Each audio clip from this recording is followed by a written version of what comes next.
بسم اللہ الرحمن الرحیم۔ السلام علیکم محترم ناظرین و سامعین، آپ سن رہے ہیں دیوتا۔ تو آئیے بڑھتے ہیں کہانی کی جانب۔ وہ فرحانہ کے پاس آ گیا۔ وہ اس کی مرضی کے مطابق بولی، بھائی ڈرائنگ روم میں جاؤ اور انٹرکام پر بات کرو۔ ساجد نے کہا، وہ ڈرائنگ روم میں جا رہا ہے، اب وہ انٹرکام کے پاس پہنچ رہا ہے۔ اسی وقت انٹرکام پر اشارہ موصول ہوا۔ فرحانہ نے ریسیور اٹھا کر کہا، جو میرے بھائی کے اندر چھپا بیٹھا ہے میں اسے کہہ رہی ہوں، لاہور، اسلام آباد اور کراچی میں جتنے اس کے اعلی کار ہیں میں ان سب کو باری باری ختم کر دوں گی، تاکہ تم آئندہ کسی کو بے ساکھی بنا کر میرے دروازے پر نہ آ سکو۔ ابھی تمہارے پہلے چمچے ڈی سی دلدار حسین کو قتل کر رہی ہوں، اسے بچا سکتے ہو تو بچا لو۔ ڈی مورا نے کہا، ٹھہرو فرحانہ، میں نے کسی دشمنی کے لیے تمہارے بھائی کو اعلی کار نہیں بنایا۔ ہماری جو باتیں ادھوری رہ گئی تھیں انہیں مکمل کرنے آیا ہوں۔ Hello Farhana, hello. پتہ چلا کہ دوسری طرف سے ریسیور رکھ دیا گیا ہے۔ وہ خیال خوانی کی پرواز کرتا ہوا ڈی سی دلدار حسین کے پاس آیا، لیکن ذرا دیر ہو گئی۔ ساجد نے اس سے پہلے آ کر ڈی سی کے ذریعے باہر کھڑے ہوئے سپاہی کو بلایا۔ ادھر سپاہی نے آ کر پوچھا، یس سر، آپ نے بلایا ہے؟ ادھر ڈی مورا نے آ کر کہا، مسٹر دلدار حسین، کسی کو کمرے میں نہ آنے دو، تمہاری جان خطرے میں ہے۔ ارے یہ سپاہی کیوں آیا ہے؟ اس سے پہلے کہ سپاہی کو روکا جاتا اس نے رائفل سیدھی کر کے گولی چلا دی۔ ڈی سی اپنی کرسی پر سے اچھل کر دوبارہ بیٹھ گیا۔ جب وہ اچھلا تو زندہ تھا، بیٹھا تو مردہ ہو چکا تھا۔ ڈی مورا کی سوچ کی لہریں باہر نکل گئی تھیں۔ اس نے پھر شیرو کو اعلی کار بنا کر انٹرکام کے ذریعے کہا، مس فرحانہ، یہ تم نے اچھا نہیں کیا۔ اس طرح تم بے حساب دولت جمع نہیں کر سکو گی، بلکہ بے حساب دشمن بناتی رہو گی۔ میں خود کو دولت کا لالچی کہہ رہی تھی، جبکہ دولت کو ٹھکراتی ہوں۔ میں خود کو وطن فروش ظاہر کر کے تمہارا جغرافیہ معلوم کر رہی تھی۔ اب اپنے سپر ماسٹر سے کہو کہ وہ تم سے ہاتھ دھو لے۔ کسی دشمن ٹیلیپیتھی جاننے والے کو پاکستان کی زمین راس نہیں آئے گی۔ تم نے جس پھرتی سے ایک سپاہی کے ذریعے دلدار حسین کو قتل کرایا ہے، اس سے ثابت ہو گیا ہے کہ تم ٹیلیپیتھی جانتی ہو۔ ہاں جانتی ہوں، جاؤ اور سر پکڑ کر سوچو کہ ایک نئی ٹیلیپیتھی جاننے والی لاہور کے ایک چھوٹے سے علاقے باغبان پورہ میں کہاں سے پیدا ہو گئی، جبکہ ٹرانسفارمر مشین کے ذریعے تو تم لوگوں نے پیدا کرنے کا ٹھیکہ لے رکھا ہے۔ اس نے ریسیور رکھ دیا۔ ساجد نے کہا، وہ شیطان تمہارے اندر آ سکتا ہے، اس لیے جا رہا ہوں، ابھی آ جاؤں گا۔ وہ دماغی طور پر حاضر ہو گیا۔ اس وقت وہ ایک طیارے میں سفر کر رہا تھا، پیرس سے کراچی اور پھر کراچی سے لاہور جانے والا تھا۔ وہ پیرس سے بہت سی یادگار مسرتیں لے جا رہا تھا۔ وہاں جھیل کے کنارے جو خوبصورت کاٹیجز بنے ہوئے ہیں، ان میں سے ایک کاٹیج میں اس کی ملاقات سونیا ثانی اور علی تیمور سے ہوئی تھی۔ انہوں نے بڑی گرم جوشی سے اس کا استقبال کیا تھا، اس سے بڑی محبت سے پیش آئے تھے۔ اس شام وہ ایک میٹرنٹی ہوم میں سلطانہ اور سلمان سے ملاقات کرنے گیا۔ وہ ایک بیٹی کے والدین بن گئے تھے۔ پھر سلمان اسے بابا صاحب کے ادارے میں لے گیا۔ وہاں سونیا نے بڑے پیار سے اس کا استقبال کیا۔ اس نے کبریا فرہاد اور اعلیٰ بی بی ثانی کو گود میں لے کر پیار کیا۔ بڑی دیر تک سونیا سے باتیں کرتا رہا۔ پھر وہاں جو باربرا اور سفورہ آ گئیں۔ وہ خوشی سے کھلا جا رہا تھا۔ وہ ایک ایسی فیملی میں پہنچ گیا تھا جہاں قدم رکھنے کا تصور بھی وہ پہلے نہیں کر سکتا تھا۔ باربرا نے کہا، ساجد، میں تمہاری عدم موجودگی میں فرحانہ کے پاس جاتی رہتی ہوں۔ جناب تبریزی صاحب کی ہدایت ہے کہ تم دونوں کا نکاح ٹیلی فون پر پڑھا دیا جائے۔ ساجد نے کہا، محترم بزرگ کی ہدایت سر آنکھوں پر، شاید اسی طرح نکاح پڑھانے میں کوئی مصلحت ہے۔ سونیا نے کہا، وہاں دشمن تمہارے لیے اتنے مسائل پیدا کریں گے کہ لاہور تمہارے لیے کانٹوں کا شہر بن جائے گا۔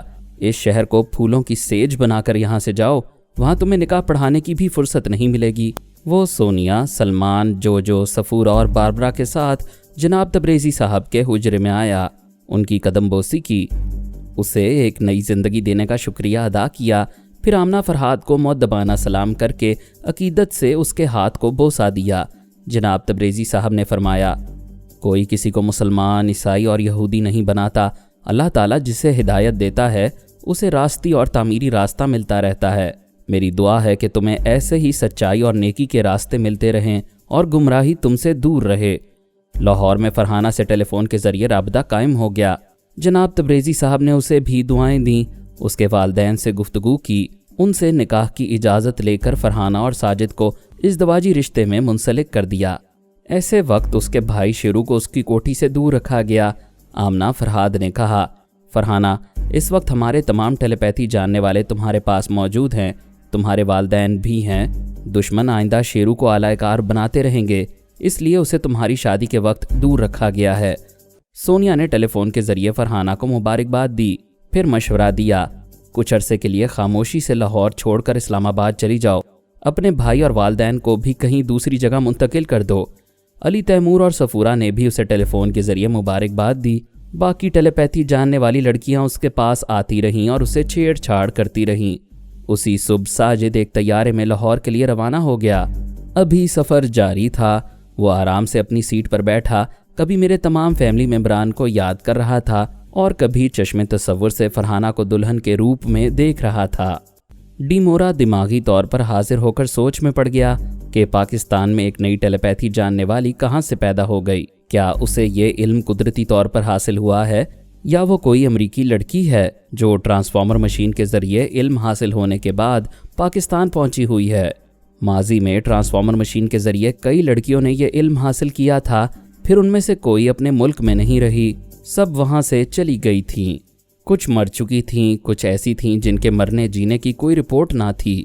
ان میں سے مرینا، الپا، باربرا اور سونیا ثانی منظر عام پر تھیں۔ حیرانی یہ تھی کہ فرحانہ کہاں سے پیدا ہو گئی ہے۔ ڈی مورا نے ڈی سی کی موت سے پہلے اس کے دماغ سے یہ اچھی طرح معلوم کر لیا تھا کہ فرحانہ ایک پاکستانی لڑکی ہے، چند روز پہلے بہت غریب تھی۔ اس سے ثابت ہوا کہ وہ نہ کبھی امریکہ گئی اور نہ ہی کبھی ٹرانسفارمر مشین سے گزری۔ فرحاد علی تیمور کے بعد وہ دوسری پاکستانی ہستی ہے جس نے اپنی محنت اور قدرت کی منشا سے یہ علم سیکھا ہوگا۔ وہ اپنے بنگلے سے نکل کر سپر ماسٹر کے دفتری کمرے میں آیا، پھر اسے فرحانہ کے متعلق تفصیل سے بتانے لگا۔ اس نے بھی سن کر یہی کہا، واقعی یہ حیرانی اور تشویش کی بات ہے کہ پاکستان میں ایک اور خیال خوانی کرنے والی پیدا ہو گئی ہے، اور اس نے میرے پہلے اعلی کار دلدار حسین کو قتل کر دیا ہے۔ اس کا دعویٰ ہے کہ میں پاکستان میں جس ضمیر فروش کو خریدوں گا وہ اسے زندہ نہیں چھوڑے گی۔ پہلے ہی مرحلے پر مضبوط مخالفت کا مظاہرہ ہو چکا ہے۔ ہمیں یہ معلوم کرنا ہوگا کہ وہ تنہا ہے یا اس کی پشت پر اور بھی طاقتیں ہیں۔ سر، جے مارگن اس پر عاشق ہے۔ وہ کہتا ہے کسی طرح فرحانہ کو قابو میں کر کے اس کے حوالے کیا جائے گا تو وہ اسے لے کر امریکہ چلا آئے گا۔ نان سینس، جب ہم فرحانہ کو قابو میں کر لیں گے تو پھر جے مارگن کا احسان کیوں لیں؟ سر، اس میں ایک نکتہ ہے، اگر فرحانہ جے مارگن کو کسی طرح پھانس لے گی تو اس کی طاقت بڑھ جائے گی۔ اس لیے میں نے مارگن سے وعدہ کیا ہے کہ اس کے لیے فرحانہ کو ٹریپ کروں گا، لیکن حقیقتاً میں جے مارگن کو پھانس کر اسے پھر سے اپنے ملک کا وفادار بنا دوں گا۔ فی الحال اپنی توجہ فرحانہ پر مرکوز کرو۔ تمہیں یہ معلوم ہے کہ لاہور کے کس علاقے میں کسی کوٹھی میں رہتی ہے؟ اس کوٹھی کا محاصرہ کرو کہ وہ وہاں سے نکل نہ پائے۔ وہ جوابی کارروائی کرے گی تو پتہ چل جائے گا کہ اس کی پشت پر اور کتنے اہم لوگ ہیں۔ لڑائی شروع کرنے سے پہلے مخالفت کی پوری قوت کو صحیح طرح سے جانچو۔ وہ پھر اپنے ہیڈ کوارٹر والے بنگلے میں آ گیا۔ فرحانہ کے متعلق کچھ معلوم کرنے کے لیے اس نے پہلے شیرو کو اعلی کار بنایا۔ شیرو اس وقت اپنے والدین کے ساتھ ایک گاڑی میں سفر کر رہا تھا۔ اس کی سوچ نے بتایا کہ وہ اپنے ننہال ایک پنڈ میں جا رہا ہے اور وہیں اپنے والدین کے ساتھ ایک طویل عرصے تک رہے گا۔ اس نے شیرو کی سوچ میں سوال کیا، فرحانہ جوان لڑکی ہے، ہم اسے تنہا لاہور میں چھوڑ کر کیوں جا رہے ہیں؟ اس کی سوچ نے کہا، وہ خود مختار ہے، اس پر کسی جن کا سایہ ہے، ہم اس کا حکم ماننے پر مجبور ہو جاتے ہیں۔ کیا وہ اتنی بڑی کوٹھی میں تنہا رہے گی؟ نہیں، وہ بھی شہر چھوڑ کر کہیں جانے والی ہے۔ شیرو اور اس کے والدین کو معلوم نہیں تھا کہ وہ کہاں جانے والی ہے۔ ڈی مورا پولیس کے اس اعلیٰ آفیسر کے پاس آیا جو ڈی سی دلدار حسین کے ساتھ فرحانہ کی کوٹھی میں جا کر اس سے ملاقات کر چکا تھا۔ اس افسر کا نام ملک جاوید حیات تھا۔ وہ دلدار حسین کے قتل کے سلسلے میں اس سپاہی کو پکڑ لے گیا تھا جس نے گولی چلائی تھی۔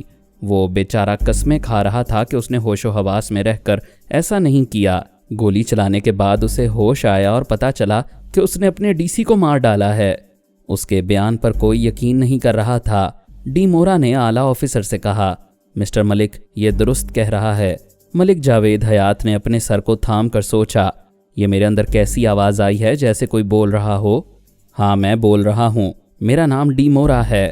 اپنے پولیٹیکل مافیا کے سپر ایجنٹ سے میرے بارے میں تصدیق کر سکتے ہو۔ میں ٹیلیپیتھی جاننے والے دشمنوں سے تمہیں تحفظ دینے آیا ہوں۔ اس نے ایک کمرے میں آ کر دروازے کو بند کیا، پھر فون کے ذریعے پولیٹیکل مافیا کے ایک سپر ایجنٹ سے رابطہ کر کے پوچھا، کیا آپ کسی ڈیمورا کو جانتے ہیں جو ٹیلیپیتھی جانتا ہے؟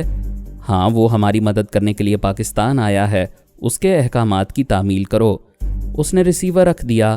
ڈیمورا نے کہا، اب سنو، وہ لڑکی فرحانہ ٹیلیپیتھی جانتی ہے، اس نے سپاہی کے دماغ پر قبضہ جما کر اس کے ذریعے ڈی سی کو قتل کیا ہے۔ او گاڈ، قانون تو ثبوت مانگتا ہے، میں اسے قاتل کیسے ثابت کروں گا؟ ان معاملات میں قانون کو بالائے طاق رکھو، پہلے اپنے بڑوں کو اور عوام کو یقین دلاؤ کہ شہر میں ایک ٹیلیپیتھی جاننے والی فلاں علاقے اور فلاں کوٹھی میں رہتی ہے، وہ یہاں دہشت پھیلانے کے لیے ذمہ دار افسران کو قتل کر رہی ہے اور تخریبی کارروائیاں کر رہی ہے۔ جب وہ دوسرا تیسرا قتل کرے گی اور تخریبی کارروائی کرے گی تب اس پر الزام رکھا جا سکے گا۔ ڈیمورا نے کہا، تمہارے جیسے گھاس چرنے والوں کو یہاں افسر بنا دیا جاتا ہے، ذرا عقل سے سوچو، جو افسران ہماری پولیٹیکل مافیا کے خلاف ہیں مجھے ان کی آوازیں سناؤ، میں انہیں قتل کروں گا اور الزام فرحانہ پر آیا کرے گا۔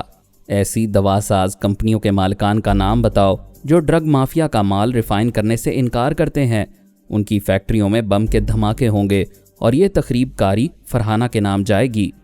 ہاں، میں تو یہ بھول ہی گیا تھا کہ تم بھی ٹیلیپیتھی کے ذریعے ایسا کر سکتے ہو۔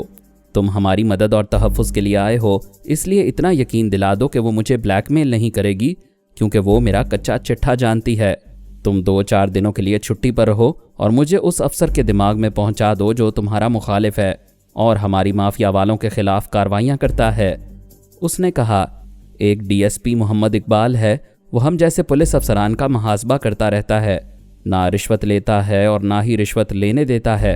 میں بڑے صاحب کو فون کرتا ہوں، تم انہیں قائل کرو کہ ڈی سی دلدار حسین کا case D S P Iqbal کے سپرد کیا جائے۔ اس نے اپنے افسر سے فون پر رابطہ کیا، پھر کہا، سر ابھی میرے پنڈ سے فون آیا ہے، میری والدہ فوت ہو گئی ہیں، مجھے فوراً والدہ کی تجہیز و تکفین کے لیے جانا ہوگا، میں صدمے سے نڈھال ہوں، واپس آ کر چھٹی کی درخواست لکھ دوں گا۔ افسر نے کہا، تمہاری والدہ کی وفات کا ہمیں افسوس ہے، تم جاؤ، میں وہاں دوسرے افسر کو بھیج رہا ہوں۔ سر، جانے سے پہلے ایک اہم رپورٹ دینا چاہتا ہوں، شاید آپ یقین نہ کریں، ہمارے شہر میں فرحانہ نامی ایک لڑکی ہے، اس نے ٹیلیپیتھی کے ذریعے سپاہی جان محمد کو سحر زدہ کر کے اس کے ذریعے گولی چلا کر ڈی سی صاحب کو قتل کیا ہے۔ ٹیلیپیتھی جاننے والے فرحاد علی تیمور سے میری اچھی واقفیت رہی ہے، اگر یہاں ایسی کوئی دشمن لڑکی ہے تو میں اس سے نمٹ لوں گا، اس کا پتہ نوٹ کراؤ۔ وہ پتہ نوٹ کرانے کے بعد بولا، سر ڈی ایس پی محمد اقبال بہت قابل افسر ہیں، وہ فرحانہ سے نمٹ سکیں گے۔ ٹھیک ہے، میں اس معاملے پر غور کر رہا ہوں۔ رابطہ ختم ہو گیا۔ ڈیمورا آفیسر کے خیالات پڑھنے لگا اور اسے قائل کرنے لگا کہ ڈی ایس پی اقبال کو فرحانہ کا محاسبہ کرنے کی ذمہ داری دی جائے۔ وہ قائل ہو گیا۔ اس نے فون پر ڈی ایس پی اقبال کو حکم دیا کہ وہ ڈی سی دلدار حسین کے مرڈر کیس کو اپنے ہاتھ میں لے اور فرحانہ کا محاسبہ کرے۔ اسے بتایا گیا کہ وہ ٹیلیپیتھی جانتی ہے اور شاید ملک دشمن عناصر کے لیے کام کر رہی ہے۔ ڈی ایس پی نے اچانک سانس روک لی، پھر سانس لیتے ہوئے بولا، سر اس وقت کوئی ٹیلیپیتھی جاننے والا ہمارے درمیان ہے اور ہماری باتیں سن رہا ہے۔ افسر نے پوچھا، یہ تم کیسے کہہ سکتے ہو؟ کیا وہ تمہارے اندر بول رہا ہے؟ نو سر، میں یوگا کا ماہر ہوں، پرائی سوچ کی لہروں کو محسوس کر لیتا ہوں۔ اس کی سوچ کی لہریں میرے اندر آئی تھیں لیکن سانس روکتے ہی وہ چلی گئیں۔ تمہارا کیا خیال ہے وہ فرحانہ ہوگی؟ جو بھی وہ ہے اس وقت آپ کے دماغ میں موجود ہے۔ میں اس سے کہتا ہوں کہ میرے پاس آئے، میں سانس نہیں روکوں گا۔ تھوڑی دیر تک خاموشی رہی، پھر افسر نے پوچھا، ہیلو، کیا وہ تمہارے پاس آئی ہے؟ نو سر، مجرمانہ خاموشی ہے، میں اس سے نمٹ لوں گا، ابھی اس کی کوٹھی کا محاصرہ کرنے جا رہا ہوں۔ رابطہ ختم ہو گیا۔ ڈیمورا کی مرضی کے مطابق کام ہو تو رہا تھا لیکن اسے ایک فکر لاحق ہو گئی۔ افسر نے کہا تھا کہ میری اس سے اچھی واقفیت ہے، یعنی کسی موقع پر وہ مجھ سے رجوع کرتا تو میں اپنی حکمت عملی سے دودھ کا دودھ اور پانی کا پانی کر دیتا۔ دوسری پریشانی یہ تھی کہ وہ یوگا کے ماہر ڈی ایس پی کے اندر نہیں رہ سکتا تھا اور اسے اعلی کار بنا کر اپنی مرضی کا کھیل نہیں کھیل سکتا تھا۔ اس نے ملک جاوید حیات کے پاس آ کر کہا، دو باتیں ہمارے خلاف ہیں، ایک تو یہ کہ افسر کی واقفیت فرحاد سے ہے، وہ کسی وقت بھی فرحاد کو ہمارے معاملات میں مداخلت کے لیے بلا سکتا ہے، یہ تو بہت ہی تشویش کی بات ہے، اسے ہمیشہ کے لیے خاموش کرنا ہوگا۔ میں بھی یہی سوچ رہا ہوں، یہی کروں گا اور اس کے قتل کا الزام بھی فرحانہ پر آئے گا۔ ہمارے خلاف دوسری بات کیا ہے؟ وہ ڈی ایس پی یوگا کا ماہر ہے، میں اس کے اندر رہ کر اسے اعلی کار نہیں بنا پاؤں گا۔ یہ معلوم کرو کہ ڈی ایس پی کا اسسٹنٹ کون ہے، مجھے اس کی آواز سناؤ۔ میں جانتا ہوں انسپیکٹر جیلانی اس کا قابل اعتماد اسسٹنٹ ہے، میں ابھی اس کی آواز سناتا ہوں۔ اس نے فون کا ریسیور اٹھا کر ڈائل کیا، پھر رابطہ ہونے پر کسی کی آواز سنائی دی۔ ہیلو، کون بول رہا ہے؟ ملک جاوید خاموش رہا۔ ڈی مورا نے کہا، ٹھیک ہے، ریسیور رکھ دو، میں اس کے پاس جا رہا ہوں۔ وہ انسپیکٹر جیلانی کے اندر پہنچ گیا۔ وہ ریسیور کان سے لگائے کہہ رہا تھا، ہیلو، کون ہے؟ پھر اس نے دروازے پر کھڑے ہوئے ڈی ایس پی اقبال کو دیکھ کر ریسیور رکھ دیا، فوراً ہی اٹھ کر سلیوٹ کیا۔ ڈی ایس پی نے اسے اشارے سے اپنے کمرے میں آنے کو کہا۔ وہ تیزی سے چلتا ہوا اپنے سینئر کے پیچھے کمرے میں آیا۔ اس نے پوچھا، فون پر کسی نے جواب نہیں دیا؟ نہیں سر، دوسری طرف خاموشی تھی۔ وہ اپنی کرسی پر آ کر بیٹھتے ہوئے بولا، اب جو کیس ہمارے ہاتھ آیا ہے اس میں ایسے ہی تماشے ہوں گے۔ سر، کیسے تماشے؟ میں نہیں سمجھا۔ ہمارے شہر میں ایک ٹیلی پیتھی جاننے والی ہے، میرے دماغ میں آنا چاہتی تھی، ناکام ہو کر تمہارے اندر پہنچی ہوئی ہے۔ انسپیکٹر جیلانی نے دونوں ہاتھوں سے اپنے سر کو تھام کر پوچھا، سر کیا واقعی؟ وہ اٹھ کر بولا، ہاں تم ایسا کرو، 1 گھنٹے کے لیے اس عمارت سے باہر چلے جاؤ اور واپس آ کر رپورٹ دو کہ اس عرصے میں تم نے اپنی مرضی کے خلاف کیا کچھ کیا۔ تم باہر جانے تک یہاں کسی سے ایک لفظ نہیں بولو گے، اب جاؤ۔ وہ سلوٹ کر کے چلا گیا۔ ڈی ایس پی نے دروازے کو اندر سے بند کیا۔ اسے فرحانہ کا نام، پتہ اور فون نمبر بتایا گیا تھا۔ اس نے ریسیور اٹھا کر نمبر ڈائل کیا۔ رابطہ ہونے پر فرحانہ کی آواز سنائی دی۔ وہ بولا، میں مس فرحانہ سے بات کرنا چاہتا ہوں۔ وہ بولی، جی ہاں، میں فرحانہ بول رہی ہوں، آپ کون ہیں؟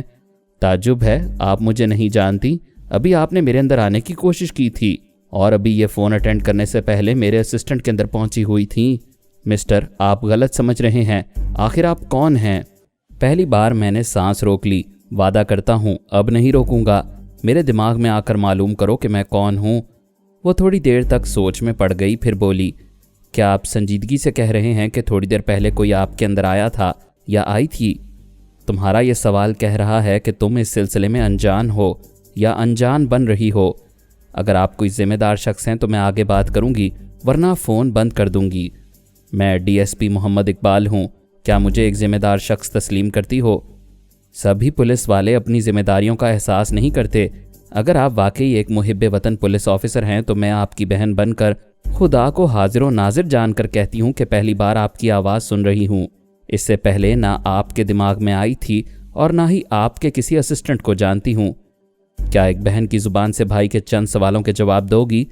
اگر آپ نے دل سے بھائی بننا قبول کیا ہے تو فون پر کوئی سوال نہ کریں، میرے پاس آ جائیں۔ باہر میرے لیے خطرہ ہے، ورنہ میں آپ کے پاس آ جاتی۔ کوئی بات نہیں، میں آ رہا ہوں۔ ایک بات اور ہے ویرا، میں بہن بن کر دروازہ کھولوں گی، مگر کوئی دھوکہ ہوگا اور کوئی دشمن ٹیلی پیتھی جاننے والا آپ کے دماغ میں ہوگا تو اسی لمحے میں پولیس کا شعبہ آپ سے ہمیشہ کے لیے محروم ہو جائے گا۔ میں بھی خدا کو حاضر و ناظر جان کر کہتا ہوں کہ یوگا کا ماہر ہوں، میرے اندر کوئی ٹیلی پیتھی جاننے والا نہیں ہے، میں بالکل تنہا آ رہا ہوں۔ وہ ریسیور رکھ کر اٹھ گیا۔ دوسری طرف ڈی مورا نے ملک جاوید حیات کے پاس آ کر کہا، تم نے کس کمبخت ڈی ایس پی کو فرحانہ کے پیچھے لگایا ہے؟ وہ ہماری توقع کے خلاف بہت چالاک ہے۔ اس نے سمجھ لیا کہ میں اس کے اسسٹنٹ کے ذریعے اس کے قریب رہ کر اس کا طریقہ کار دیکھتا رہوں گا۔ کیا اس نے تمہیں پہچان لیا؟ نہیں، یہی ایک بات ہمارے حق میں ہے کہ وہ مجھے فرحانہ سمجھ رہا ہے، لیکن مجھے معلوم ہونا چاہیے کہ اب وہ کیا کرنے والا ہے۔ وہ فرحانہ کی کوٹھی کا محاصرہ کرے گا تو محاصرہ کرنے والے جتنے سپاہی ہوں گے ان سب کے دماغوں میں تم جا سکو گے۔ ڈی مورا افسر کے دماغ میں آیا۔ اس نے اس کی مرضی کے مطابق ریسیور اٹھا کر ڈی ایس پی اقبال کا نمبر ڈائل کیا۔ دوسری طرف دیر تک فون کی گھنٹی بجتی رہی، پھر ایک سپاہی کی آواز سنائی دی، ہیلو، کون؟ ڈی ایس پی کہاں ہے؟ سر، وہ ابھی کہیں باہر گئے ہیں۔ کیا آپ نے سپاہیوں کو ساتھ لے گیا ہے؟ نہیں جناب، اکیلے ہی گئے ہیں، میں ان کی جیپ کا ڈرائیور ہوں، مجھے بھی ساتھ نہیں لے کر گئے۔ وہ جیسے ہی آئے مجھ سے بات کرنے کو کہو۔ آفیسر نے ریسیور رکھ دیا۔ ڈی مورا نے سوچا شاید ڈی ایس پی اپنے قابل اعتماد اسسٹنٹ انسپیکٹر جیلانی سے کہیں جا کر ملے گا۔ وہ جیلانی کے دماغ میں آیا مگر کچھ حاصل نہ ہوا۔ وہ ایک پارک میں بیٹھا اپنے بڑے صاحب کے حکم کے مطابق 1 گھنٹہ گزار رہا تھا۔ فرحانہ کھڑکی کے پاس کھڑی تھی، پردے کی آڑ سے باہر دیکھ رہی تھی۔ پولیس کی ایک جیپ احاطے میں داخل ہوئی۔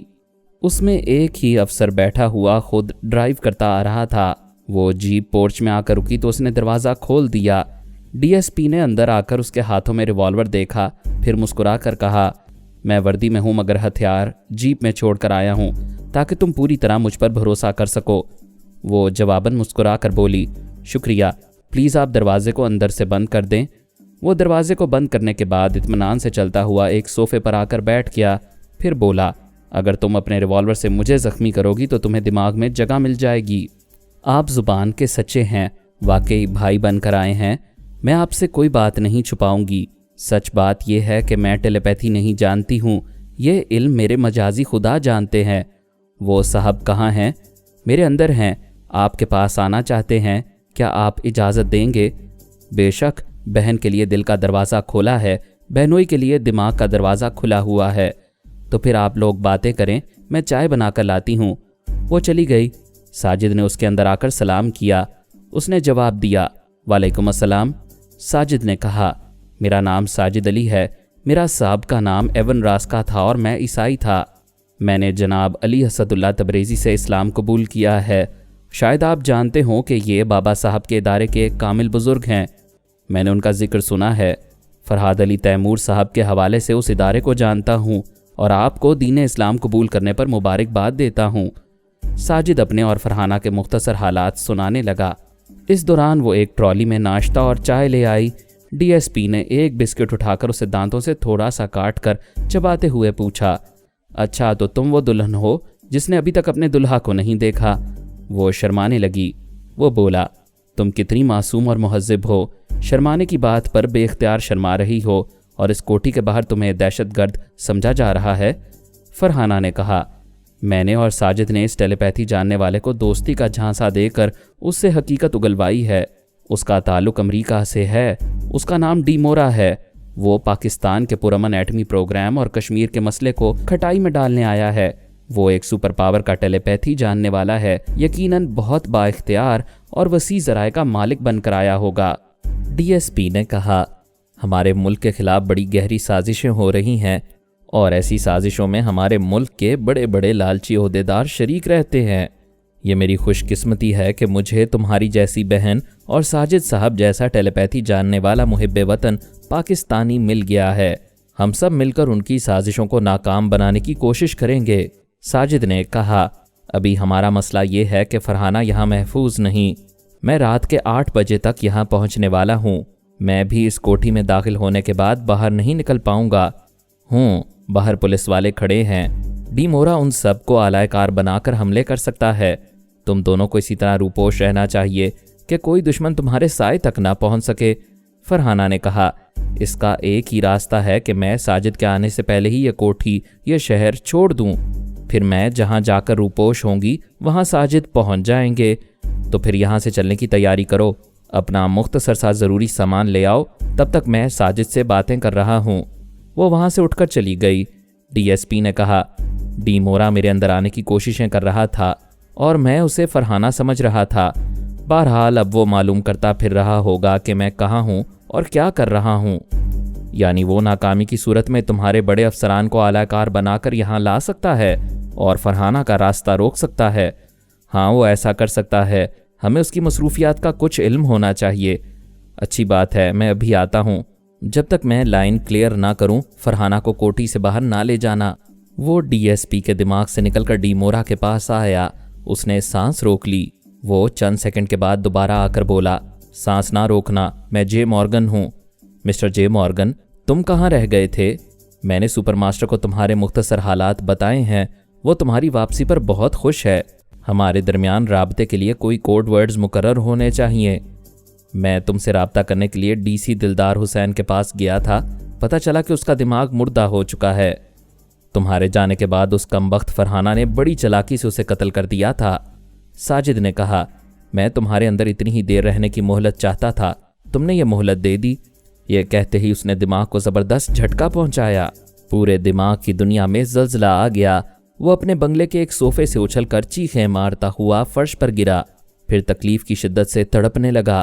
اس کی چیخیں سن کر کتنے ہی مسلح فوجی اور افسران دوڑتے ہوئے اندر آئے، اسے فرش پر سے اٹھاتے ہوئے پوچھنے لگے، تمہیں کیا ہو گیا ہے؟ کیا تکلیف ہے تمہیں؟ سپر ماسٹر بھی دوڑا چلا آیا۔ اس نے قریب آ کر اس پر جھک کر پوچھا، ڈی مورا کیا بات ہے؟ ڈی مورا نے دیدے پھیلا کر سپر ماسٹر کو دیکھا، پھر اپنا تھر تھراتا ہوا ہاتھ اس کی طرف سہارے کے لیے بڑھایا۔ سپر ماسٹر نے اس کے ہاتھ کو تھام کر پوچھا، کیا تمہیں کوئی ٹریپ کر رہا ہے؟ اس کے ہونٹ لرزنے لگے۔ سر کی تکلیف ایسی شدید تھی کہ منہ سے آواز نہیں نکل رہی تھی۔ ایسے ہی وقت ساجد نے دوسری بار زلزلہ پیدا کیا۔ یہ انتہا تھی، وہ برداشت نہ کر سکا، ایک ذرا تڑپ کر بے ہوش ہو گیا۔ ساجد نے ڈی ایس پی اقبال کے پاس آ کر کہا، راستہ صاف ہے، میری دلہن کو لے جاؤ۔ 3D میں سے ایک ڈی عارضی طور پر ناکارہ ہو گیا تھا، اسے ہیڈ کوارٹر سے ہسپتال میں پہنچا دیا گیا تھا۔ آرمی کے 2 ڈاکٹر اسے اٹینڈ کر رہے تھے اور برین سکیننگ کے ذریعے اس کی دماغی حالت کی مشینی رپورٹ پڑھتے جا رہے تھے۔ سپر ماسٹر کے دفتری کمرے میں اس کے سامنے 2 ڈی یعنی ڈی کرین اور ڈی ہاروے بیٹھے میڈیکل رپورٹ کا انتظار کر رہے تھے۔ پھر داؤد منڈولا بھی وہاں آ گیا۔ اس نے کہا، میں ڈاکٹر سے مل کر آ رہا ہوں، وہ کہتا ہے بہت بڑا شوق پہنچا ہے، ہوش میں آنے کے بعد بھی شاید اس کا ذہنی توازن برقرار نہیں رہے گا۔ ڈیم اٹ، سپر ماسٹر نے میز پر ہاتھ مار کر کہا، کیا ہم جدوجہد کرنا چھوڑ دیں اور تقدیر کے قائل ہو جائیں؟ ڈی ہاروے نے پوچھا، ایسی کیا بات ہے سر؟ ایسی ہی بات ہے، ایک طویل مدت سے وہ ٹرانسفارمر مشین ہمارے ملک میں ہے، اس کے ذریعے یہاں 50 ٹیلی پیتھی جاننے والے پیدا ہو چکے ہیں، لیکن اس ملک کو ان سے کیا فائدہ پہنچا ہے؟ کچھ نہیں، کوئی فائدہ نہیں بلکہ نقصان پہنچا ہے۔ ان میں سے کچھ یہودیوں کو فائدے پہنچا رہے ہیں، کچھ فرہاد کے ہتھے چڑھ گئے، کچھ مر گئے، کچھ لاپتہ ہو گئے۔ وہ میز پر گھونسا مار کر بولا، تم چاروں میں سے ڈی مورا کا انجام بھی کچھ ایسا ہی نظر آ رہا ہے، اس کے بعد تم 3 رہ جاؤ گے۔ تم تینوں کیا کرو گے؟ اپنے ملک کے لیے کون سا بڑا کارنامہ انجام دو گے؟ جن یہودیوں کو ہم دودھ پلاتے ہیں وہی ہمیں ڈستے ہیں، کیا اپنے تمام ٹیلی پیتھی جاننے والوں کو ان سے چھین کر واپس لاؤ گے؟ کیا تم میں سے کوئی فرہاد کا سر کاٹ کر لائے گا؟ فرہاد تو بہت بڑا پہاڑ ہے، ڈی مورا کو تو کل کی چھوکری نے الٹا دیا ہے۔ وہ تینوں سر جھکائے خاموش بیٹھے رہے۔ سپر ماسٹر نے انہیں باری باری دیکھا، پھر کہا، ان حالات میں انسان تقدیر کا قائل ہو جاتا ہے۔ ہم اپنی تدبیر سے کوئی قابل ذکر ٹیلی پیتھی جاننے والا پیدا نہ کر سکے۔ مدتوں بعد ایک ذہین اور معاملہ فہم جان لیمبوڈا پیدا ہوا تھا، وہ بیچارہ مارا گیا۔ پھر خاموشی چھا گئی۔ سپر ماسٹر نے گرج کر پوچھا، کیا میں پاگل ہوں، دیواروں سے باتیں کر رہا ہوں، یا تم لوگوں کے منہ میں زبان نہیں ہے؟ ڈی کرین نے کہا، سر آپ تیش میں آ کر بول رہے ہیں، ایسے وقت ہماری باتیں آپ کی سمجھ میں نہیں آئیں گی۔ سپر ماسٹر نے سختی سے ہونٹوں کو بھینچ کر اسے دیکھا، پھر اٹھ کر فریج کے پاس آیا، اسے کھول کر ٹھنڈے پانی کی بوتل نکالی، پھر اسے کھول کر پیا۔